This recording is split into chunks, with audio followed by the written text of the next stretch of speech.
کہ ہم اہل سنت و جماعت اللہ کے فضل و کرم سے افراط و تفریح سے پاک ہیں، اپنی خواہشات کے پابند نہیں بلکہ اللہ اور اس کے رسول کی تعلیمات کے پابند ہیں۔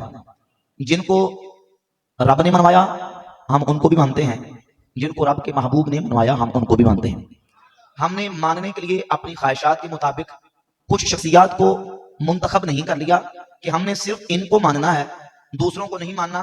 تو جو کیجئے، ہم کہتے ہیں جن جن کو رب رسول منوائیں گے ہم نے سب کو ماننا۔ جب اہل بیت کا تذکرہ ہوتا ہے، اہل بیت کا ذکر آتا ہے، تو اللہ کے قرآن سے آغاز کریں، حضور کی احادیث طیبات کو پڑھتے چلے جائیں۔ اللہ کے فضل و کرم سے قرآن و سنت نے جن جن کو رسول پاک صلی اللہ علیہ وآلہ وسلم کی اہل بیت کہا ہے، ہم ان سب کو حضور کی اہل بیت مانتے ہیں۔ تو جو کیجئے، چاہے ان کا حضور کی ذات اقدس کے ساتھ نسلی یا نسب کا تعلق نہ بھی ہو، ابھی میں آپ کے سامنے حدیث بیان کروں گا، حضور کی ذات اقدس کے ساتھ نسل کے اعتبار سے، آباء و اجداد کے اعتبار سے، نسب کے اعتبار سے ان کا تعلق نہ بھی ہو، اللہ کے نبی صلی اللہ علیہ وآلہ وسلم نے جب ان کو یہ پروٹوکول دے دیا، جب حضور نے ان کو یہ اعزاز بخش دیا، جب حضور انہیں اہل بیت کہیں گے تو ہم تو ماننے والے ہیں، ہم ان کو حضور کی اہل بیت مانیں گے۔ ایک اہل بیت وہ ہیں جن کو اللہ نے قرآن میں رسول اللہ کی اہل بیت کہا۔ میں اختصار سے صرف بات کر کے آگے چلوں گا۔ سورۃ الاحزاب کی آیت نمبر 31، 32، 33، 34، صرف یہ 4 آیات طیبات آپ کانٹیکسٹ اور سیاق و سباق کے ساتھ پڑھ لیں۔ یہ چاروں آیتیں، ان کا معنی پڑھیں اور اس کا ترجمہ پڑھیں۔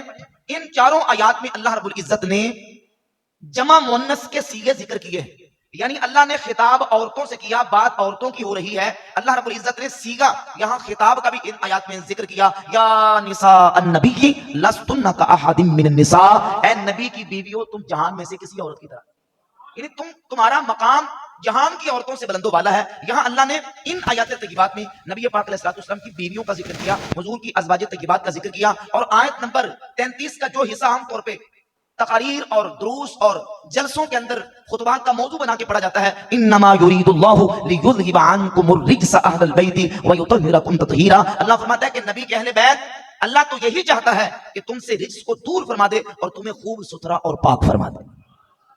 جب حضور کی بیویوں سے خطاب ہوا، نبی کریم علیہ الصلوۃ والسلام کی بیویوں کو یہ شرف ملا کہ اللہ تعالیٰ نے ان سے رجس کو دور فرما کے انہیں خوب ستھرا اور پاک فرما دیا۔ اب قرآن نے یہاں حضور کی اہل بیت، حضور کی بیویوں کو کہا۔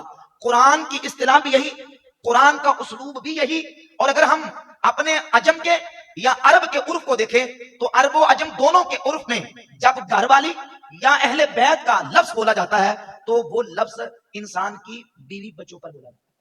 بیوی بچوں کے لیے اہل بیت کا، گھر والوں کا لفظ اور اطلاق کیا جاتا ہے۔ ہم اپنے عرف میں بھی جب پوچھتے ہیں تو یہی پوچھتے ہیں گھر والوں کا کیا حال ہے، آپ کے گھر والے کیسے ہیں؟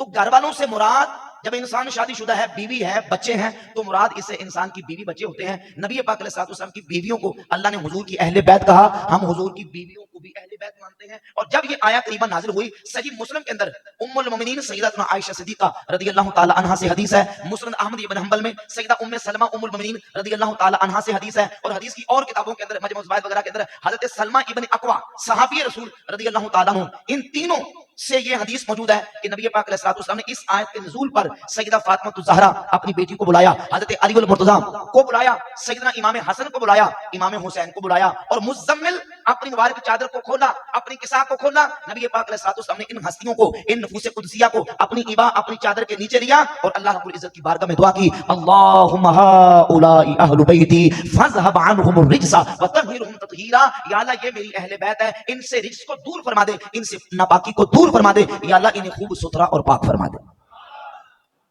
قرآن نے حضور کی بیویوں کو اہل بیت کہا، حضور کی بیویاں بھی اہل بیت۔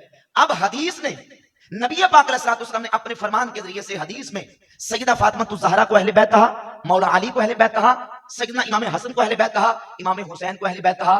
ہم ان کو بھی اہل بیت مانتے ہیں کیونکہ ہم خواہشات کے پابند نہیں، ہم تو اللہ رسول کی مرضی کے پابند ہیں۔ اللہ کے نبی نے ان کو اہل بیت کہا۔ سیدہ ام سلمہ رضی اللہ تعالیٰ عنہا نے حضور کی بارگاہ میں عرض کی، مسند احمد بن حنبل کی حدیث کے اندر ہے، یا رسول اللہ صلی اللہ علیہ وسلم، حضور کیا میں آپ کی اہل بیت نہیں؟ فرمایا بلا، اے ام سلمہ کیوں نہیں، آپ بھی میری اہل بیت ہیں، یعنی آپ تو پہلے ہی اہل بیت ہیں۔ جو اللہ نے میری بیویوں کو اعزاز اور پروٹوکول دیا ہے، میں نے رب سے دعا کر کے یہ اعزاز سیدہ فاطمہ کے لیے، حضرت علی کے لیے اور حسنین کریمین کے لیے بھی اللہ سے مانگ لیا۔ قرآنی اہل بیت بھی ہم مانتے ہیں، حدیثی اہل بیت بھی ہم مانتے ہیں۔ اور آگے چلیے، ہم کہتے ہیں یہ تو وہ شخصیات، یہ تو وہ نفوس قدسیہ ہیں جن کا رسول اللہ صلی اللہ علیہ وسلم کی ذات اقدس کے ساتھ اتنا قریبی اور گہرا تعلق ہے، ان کی شان تو اتنی براء البراء ہے کہ ہم ان کی عظمت و شان کتنی کی بیان کریں۔ وہ فارسی و نسل جو عربی نہیں تھے، فارسی تھے، سفر کرتے مدینہ طیبہ پہنچے، نبی پاک علیہ الصلوۃ والسلام کی بارگاہ اقدس میں حاضر ہوئے۔ المستدرک الصحیحین کے اندر روایت موجود ہے، اہل تشیع کی معروف کتاب رجال کشی کے اندر روایت، سنی شیعہ دونوں کی حدیث کی کتابوں کے اندر، روایات کی کتابوں کے اندر یہ روایت موجود ہے، حضرت سلمان فارسی رضی اللہ تعالیٰ عنہ، نہ ان کا نبی پاک علیہ الصلوۃ والسلام سے نسب ملتا ہے، نہ ان کی نسل ملتی ہے، رہنے والے فارس کے، نسل فارسی، زبان فارسی، لیکن جب رسول اللہ کے قرب میں آئے، حضور کی بارگاہ میں مقام قرب پا لیا، تو میرے کریم آقا علیہ الصلوۃ والسلام نے فرمایا سلمان منا اہل البیت، سلمان بھی ہماری اہل بیت میں سے۔ ذرا محبت سے کہتے ہیں سبحان اللہ، سلمان منا اہل البیت۔ بھئی جب حضور نے سلمان فارسی کو اپنی اہل بیت کہا، اب کسی کی مجال ہے کہ کوئی میں کہے کہ میں نہیں مانتا اہل بیت؟ جو کہے کہ میں اللہ کے نبی کی بات نہیں مانتا، وہ کیسا امتی ہے؟ اللہ کی رحمت سے ہم ماننے والے ہیں، ہم کہتے ہیں جن کو ہمارے آقا منواتے جائیں گے ہم مانتے چلے جائیں گے۔ اسی حدیث کے راوی حضرت سلمہ ابن اقوا رضی اللہ تعالیٰ عنہ کہتے ہیں میں کونے کے اندر موجود تھا، نبی پاک علیہ الصلوۃ والسلام کی بارگاہ اقدس میں میں نے عرض کی حضور یا رسول اللہ میں بھی آپ کی اہل بیت میں سے ہوں۔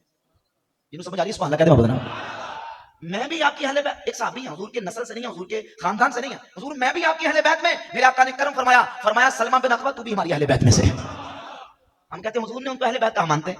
اور ایک اور حدیث جامع ترمذی کے اندر 3619 نمبر حدیث ہے، بعض نسخوں کے مطابق اس کا جو نا وہ نمبر آگے پیچھے ہوگا، امام ترمذی کتاب المناقب کے اندر حدیث لے کے آئے، سیدنا اسامہ ابن زید ابن حارثہ رضی اللہ تعالیٰ عنہ، نبی پاک علیہ الصلوۃ والسلام کے آزاد کردہ غلام کے بیٹے۔ آپ نے واقعہ سنا ہوگا حضرت زید ابن حارثہ رضی اللہ تعالیٰ عنہ، کسی قافلے کو ڈاکوؤں نے لوٹ لیا، اشارہ کرتا ہوں، ڈاکوؤں نے لوٹ لیا، چھوٹا بچہ بھی اس قافلے کے اندر موجود تھا، وہ بچہ بکتا بکاتا مکہ شریف پہنچا، ام المؤمنین سیدہ خدیجہ الکبریٰ رضی اللہ تعالیٰ عنہا کے پاس وہ بچہ آیا، نبی پاک علیہ الصلوۃ والسلام کے ساتھ جب سیدہ خدیجہ کا عقد ہوا، سیدہ خدیجہ ام المؤمنین نے وہ بچہ حضور کی بارگاہ میں بطور گفٹ اور ہدیہ پیش کیا۔ حضرت زید ابن حارثہ حضور کی بارگاہ میں آئے، نبی پاک علیہ الصلوۃ والسلام نے ان پر اتنی شفقت فرمائی، اتنا کرم فرمایا کہ میرے آقا نے انہیں اپنا بیٹا بنا لیا، بیٹا بنایا، غلام کو آزاد کر دیا، آزاد کردہ غلام تھے، ان آزاد کردہ غلام زید بن حارثہ کے بیٹے تھے اسامہ، چونکہ حضور ان سے بڑی محبت کرتے تھے۔ جامع ترمذی کتاب المناقب یہ حدیث میں آگے چلاؤں، حضرت اسامہ بن زید کہتے ہیں میں حضور کی بارگاہ میں موجود تھا کہ دروازے پر کسی نے رسول اللہ صلی اللہ علیہ وآلہ وسلم سے اجازت طلب کی۔ حضرت علی اور حضرت عباس حضور کے چچا دروازے پہ آئے، نبی پاک علیہ الصلوۃ والسلام سے اجازت طلب کی۔ میرا آقا نے فرمایا اسامہ تمہیں پتا ہے کہ علی اور عباس کس مقصد کے لیے آئے ہیں؟ عرض کی حضور میں نہیں جانتا۔ حضور نے فرمایا میں جانتا ہوں کس مقصد کے لیے آئے ہیں۔ اللہ کے غیب دان نبی اللہ کی عطا سے آنے والوں کے دلوں کی حالت کو بھی جانتے ہیں۔ محبت سے کہتے ہیں سبحان اللہ۔ اب ایک طرف ان لوگوں کا عقیدہ رکھ رہے ہیں جو کہتے ہیں کہ رسول کو غیب کی کیا خبر ہے، نعوذ باللہ، وہ کہتے ہیں نبی کو دیوار کے پیچھے کا بھی علم نہیں ہے، لیکن صحابہ کا عقیدہ دیکھیے، حضرت علی سوال کرنے دل میں لے کے آیا، ابھی کسی کو بتایا نہیں، کسی سے بات نہیں کی۔ اسامہ جانتے ہو کس مقصد کے لیے آئے؟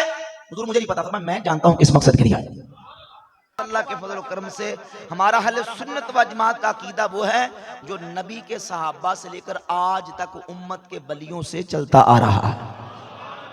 20 واقعہ صحابہ کے، ابھی حضور کی بارگاہ میں صحابی آئے، آ کے کچھ نہیں بتایا، کوئی بات ہی نہیں کی، نبی پاک علیہ الصلوۃ والسلام نے آنے والے غلام کے دل کی تختی کو پڑھ لیا، آنے والا اپنے دل میں کیا سوال لے کے آیا۔ ذرا محبت سے بلند آواز سے کہیں سبحان اللہ۔ والذی بعثک بالحق نبیا ما اخطأت مما کان فی نفسی شیئا۔ پھر وہ کون سی دیواریں ہیں جن دیواروں کے پیچھے حضور کو علم نہیں؟ نعوذ باللہ تعالیٰ، کہتے ہیں رسول کے چاہنے سے کچھ نہیں تھا، رسول کو کیا خبر ہے؟ امام فرماتا ہے میرے آقا کی نگاہ نبوت کا تو عالم یہ ہے کہ گزر عرش الہی پہ ہوتی ہے اور نگاہ مصطفیٰ زمین کی گہرائیوں پہ نہائیوں تک دیکھ رہی ہوتی ہے۔ امام فرماتے ہیں سر عرش پر ہے تیری گزر، سر عرش پر ہے تیری گزر، اور دل فرش پر ہے تیری نظر، ملکوت و ملک میں نہیں کوئی شے آقا وہ جو تجھ پہ عیاں نہیں، وہ کمال حسن۔ اسامہ میں جانتا ہوں یہ کس لیے آئے ہیں، اندر آنے کی اجازت دو۔ جامع ترمذی کی کتاب المناقب حدیث کی طرف واپس آ جائیں، میں جانتا ہوں کس لیے آئے۔ حضرت مولا علی اور حضرت عباس حضور کی بارگاہ میں آئے، حضرت حضور ایک مسئلہ پوچھنا ہے، وہ یہ کہ ہم یہ پوچھنا چاہتے ہیں کہ آپ کو اپنے اہل میں سے سب سے زیادہ کس کے ساتھ محبت ہے؟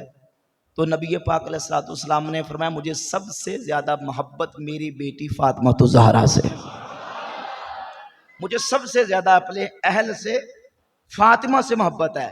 حضور ہمارا مقصد پوچھنے کا یہ نہیں ہے کہ آپ کی اولاد میں سے باقی اہل میں سے کس کے ساتھ محبت ہے۔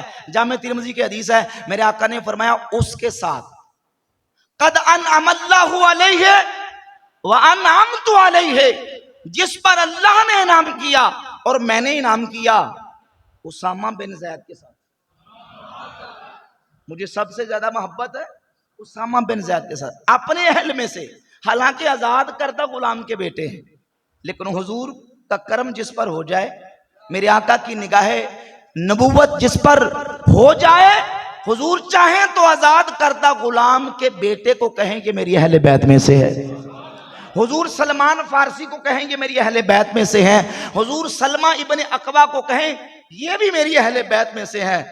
جب ہم ان سب کو اہل بیت مانتے ہیں تو پھر سیدہ فاطمہ کی شان کا عالم کیا ہوگا؟ رب محبت سے کہیں سبحان اللہ۔ پھر حسنین کریمین کی عظمت و شان کا عالم کیا ہوگا؟ پھر مولا علی کے اہل بیت ہونے کا مقام اور شان کا عالم کیا ہوگا کہ جن کو حضور کی نسبت سے اللہ نے وہ عرفہ و اعلیٰ مقام برتر و بالا انہیں رتبہ عطا کیا ہے کہ حضور کی بیٹی ہیں تو اللہ نے جنتی عورتوں کی سردار بنا دیا ہے، نمازیں ہیں تو جنتی نوجوانوں کے سردار بنا دیا۔